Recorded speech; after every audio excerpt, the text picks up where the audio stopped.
لما خلق الرب جل في علاه وقدر وجود شيطان التعليقات، قال ابن القيم رحمه الله تعالى: والحق ممتحن ومنصور فلا تعجب، فهذه سنة الرحمن.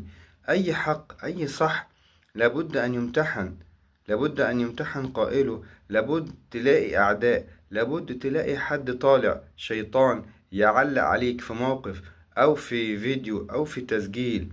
ولذلك قال الله جل في علاه: وجعلنا بعضكم لبعض فتنة أتصبرون. وقال الله جل في علاه: ولقد صرفنا في هذا القرآن للناس من كل مثل نوحنا الأدلة وكان الإنسان أكثر شيء جدلا.